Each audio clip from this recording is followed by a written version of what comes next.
आज हमारे सामने एक बहुत ही दिलचस्प दस्तावेज है। हाँ, इसकी तारीख भविष्य की है, 4 दिसंबर 2025। तो ये अपने आप में ही एक पहेली है। बिल्कुल। और ये एक आध्यात्मिक चर्चा है जो आत्मा, परमात्मा और समय पे कुछ बहुत ही गहरे विचार रखती है। हाँ, और हमारा काम है इसके जो मूल विचार हैं उन्हें समझना। हम्म, ये देखना कि ये स्रोत व्यक्तिगत बदलाव के बारे में क्या कहना चाहता है। सही है। चलिए शुरू करते हैं। इसकी पहली ही पंक्ति ध्यान खींचती है। लिखा है, तुम्हें अभी बाप द्वारा दिव्य दृष्टि मिली है। उस दिव्य दृष्टि से ही तुम आत्मा और परमात्मा को देख सकते हो। हम्म, दिव्य दृष्टि, ये सुनने में तो किसी किसी सुपर पावर जैसा लगता है। क्या इसका मतलब कोई तीसरी आंख खुल जाना है? ये सवाल बहुत अच्छा है। देखिए, स्रोत के हिसाब से ये दिव्य दृष्टि इन आंखों से देखने की बात नहीं है। अच्छा। ये बुद्धि से समझने की बात है। एक नया नजरिया, एक नई समझ, जिससे हम उन चीजों को जान सकते हैं जो इन भौतिक आंखों से नहीं दिखती। जैसे कोई उदाहरण? जैसे चश्मा लगाने पर धुंधली चीजें साफ हो जाती हैं ना, हाँ। वैसे ही ये एक तरह से ज्ञान का चश्मा है, अच्छा, समझ का चश्मा। तो चलिए इसी नई समझ से शुरू करते हैं। स्रोत कहता है कि आत्मा एक बहुत ही सूक्ष्म प्रकाश का बिंदु है। ये सारी उपाधियां, सारे लेबल, डॉक्टर, इंजीनियर, भारतीय, अमेरिकी, ये सब अगर हम हटा दें तो हम सब असल में बस एक ज्योति बिंदु हैं। ठीक यही बात। स्रोत कहता है कि रूप में सभी आत्माएं एक जैसी हैं। अच्छा। जैसे बाप वैसे बच्चे। और इसी तर्क से हम सब आत्माएं आपस में भाई भाई हैं। ये एक बहुत ही बुनियादी बराबरी का विचार है। बिल्कुल। लेकिन यहाँ एक फर्क भी बताया गया है। एक परम आत्मा है या परम पिता जो सर्वोच्च है। तो वो अलग हैं। वो भी रूप में आत्माओं जैसे ही एक प्रकाश बिंदु है, लेकिन गुणों में और अपनी भूमिका में सबसे अलग है, सबसे ऊंचे हैं। और स्रोत इस आम धारणा का भी खंडन करता है कि परमात्मा सर्वव्यापी हैं, कण कण में है। हम्म, ये तो कई लोगों के लिए मानना मुश्किल हो सकता है। बिल्कुल, और स्रोत इसका एक तर्क भी देता है। क्या? वो कहता है कि भक्त दुख में भगवान को पुकारते हैं, उन्हें पतित पावन कहकर बुलाते हैं। हाँ, पतितों को पावन बनाने वाला। सही। तो तर्क ये है कि अगर परमात्मा दुख की दुनिया में हर कण में मौजूद होते तो फिर उन्हें बाहर से आकर पावन बनाने के लिए पुकारने की जरूरत ही क्यों पड़ती?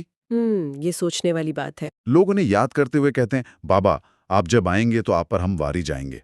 ये जो पुकार है, यही इस बात का सबूत है कि वो इस दुनिया से, इस दुख से परे हैं।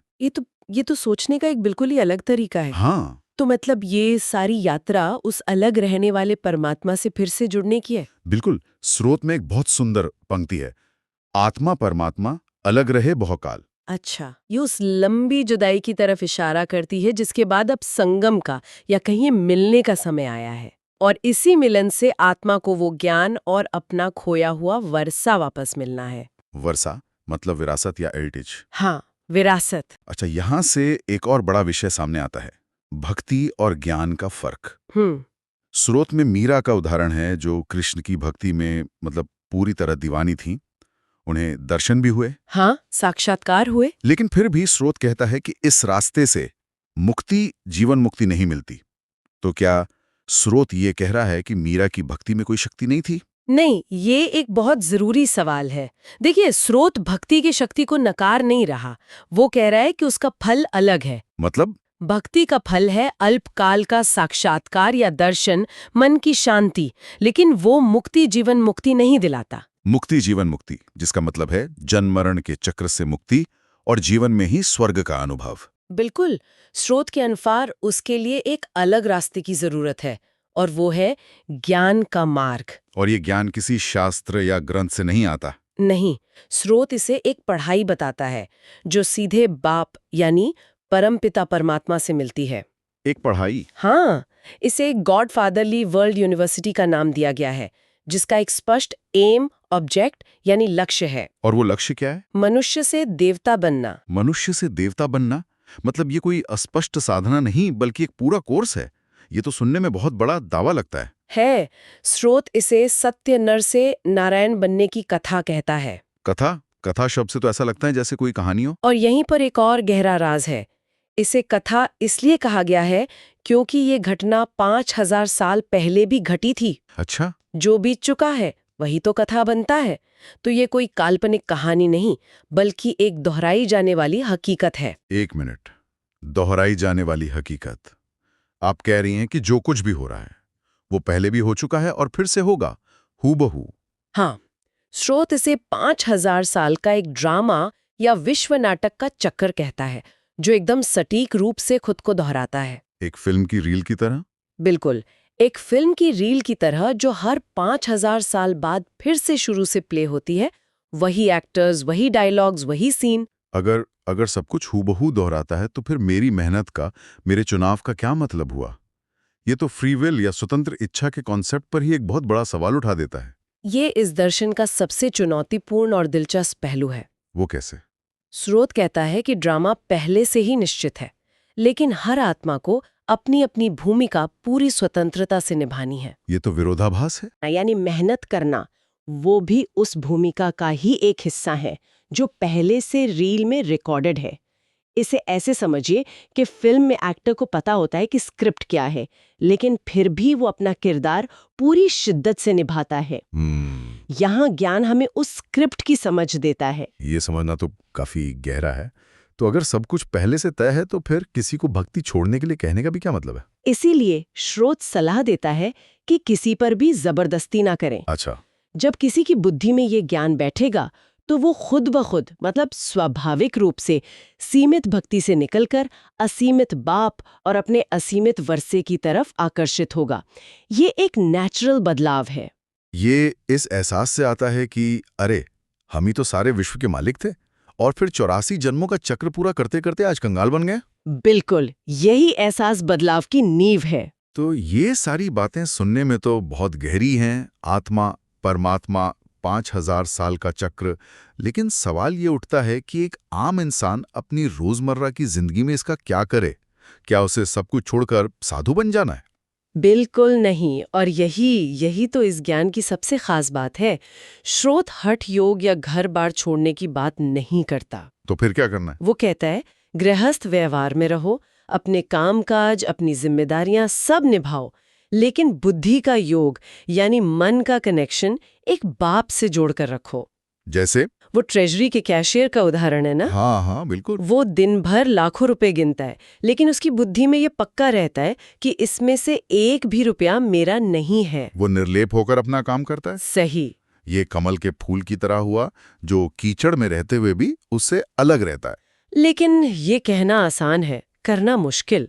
सबसे बड़ी चुनौती क्या बताई गई है? सबसे बड़ी चुनौती है दृष्टि।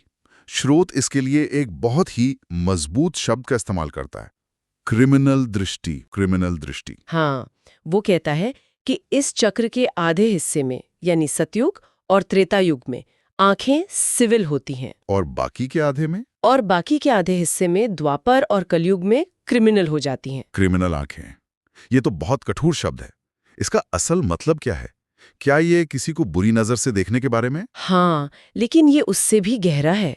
क्रिमिनल दृष्टि का मतलब है दूसरे को शरीर के रूप में देखना, देह अभिमान में आकर देखना। अच्छा। जब हम किसी को एक शरीर के रूप में देखते हैं, तभी काम, क्रोध, लोभ जैसी भावनाएं पैदा होती हैं। और सिविल दृष्टि? सिविल दृष्टि का मतलब है दूसरे को आत्मा के रूप में देखना, एक भाई के रूप में देखना। स्रोत कहता है कि जब तुम ये याद रखते हो कि हम सब एक प्रजापिता ब्रह्मा की संतान हैं, तो हम भाई बहन हुए। और भाई बहन के बीच में ये क्रिमिनल दृष्टि हो ही नहीं सकती। बिल्कुल। लेकिन स्रोत ये भी मानता है कि इसमें बहुत मेहनत है, क्योंकि आंखें बड़ी धोखेबाज हैं। तो इस सब का निचोड़ क्या है? ये पूरा रास्ता एक आंतरिक बदलाव का है, एक नास्तिक से आस्तिक बनने का। बिल्कुल।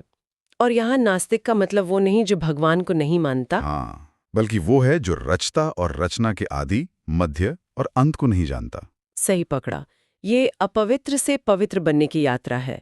स्रोत के अनुसार सतयुग के जो देवी देवता थे, जैसे लक्ष्मी नारायण, वे पवित्र थे, इसीलिए वे पूज्य थे, यानी पूजा के योग्य। हाँ। और फिर जब आत्माएं देह अभिमान में आती हैं, तो वे पुजारी बन जाती हैं। मतलब खुद ही अपने पूज्य स्वरूपों की पूजा करने लगती हैं। हाँ, बिल्कुल। अब समय है फिर से पुजारी से पूज बनने का।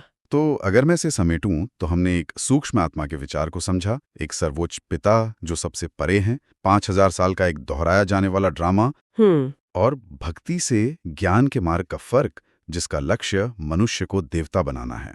और इस लक्ष्य को पाने का सबसे मुख्य तरीका है याद। खुद को आत्मा समझना और एक बाप को याद करना। स्रोत कहता है उनको याद करते करते तुम पावन बन जाओगे। और फिर वो शक्तिशाली पंक्ति आती है, अंत मति सो गति हो जाएगी। बिल्कुल। मतलब ये सिर्फ मरने के वक्त की बात नहीं है। इसका मतलब तो ये हुआ कि हम हर रोज हर पल उस आखिरी पल की तैयारी कर रहे हैं। हमारी आज की सोच ही हमारे कल की मंजिल तय कर रही है। यही इसका सार है। ये तो एक बहुत बड़ी जिम्मेदारी वाला विचार है। यही है, हर पल एक तैयारी है। और इस तैयारी में मदद करने के लिए स्रोत के अंत में एक वरदान और एक स्लोगन भी दिया गया है। हाँ, वो वरदान बहुत दिलचस्प है। वो कहता है कि जब कोई मुश्किल आए तो क्या हुआ, क्यों हुआ के सवालों में मत उलझो। बस दिल से एक शब्द कहो, बाबा। ऐसा करने से हर कारण निवारण वहां बदल जाएगा और आप अचल अडोल रहेंगे। ये एक मास्टर की जैसा लगता है। और ये हमें हमारे अंतिम विचार की ओर ले जाता है। स्रोत आत्मविजयी बनकर विश्व विजयी बनने का एक स्पष्ट नक्शा देता है। एक राजयोग जो राजाई दिलाता है। हाँ, लेकिन साथ ही वो एक और बात पर बहुत जोर देता है, साक्षी होकर कार्य करो। ये तो एक गहरा विरोधाभास लगता है। पूरी तरह से शामिल होना, लेकिन फिर भी अलग रहना। और यही शायद हमारे श्रोता के लिए सोचने का बिंदु है। क्या? कि कोई एक ही समय में एक नई दुनिया बनाने के लिए इतना तीव्र पुरुषार्थ करने वाला सक्रिय निर्माता और साथ ही इस पूरे ड्रामा का एक अलग साक्षी दृष्टा कैसे हो सकता है। एक तरफ आपको दुनिया को बदलने के लिए अपना सब कुछ लगाना है, दूसरी तरफ आपको ये जानना है कि सब कुछ पहले से तय है और आपको बस एक दर्शक की तरह देखना है।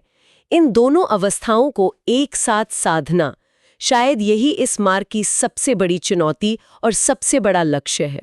मान द्वारा निरंतर अपनी स्थिति को ऊंचा बनाने की प्रेरणा सब कुछ आज बाबा ने हमें दिया है। अगर आज की मुरली से आपको कोई विशेष प्रेरणा या स्वमान का अनुभव मिला हो तो उसे अपने जीवन में धारण करें और दूसरों को भी प्रेरित करें। अपने विचार या अनुभव कमेंट में साझा करें ताकि अन्य आत्माओं को भी शक्ति मिले। याद रखें, हर शुभ संकल्प ही विश्व कल्याण की सेवा है। ओम शांति। ओम शांति।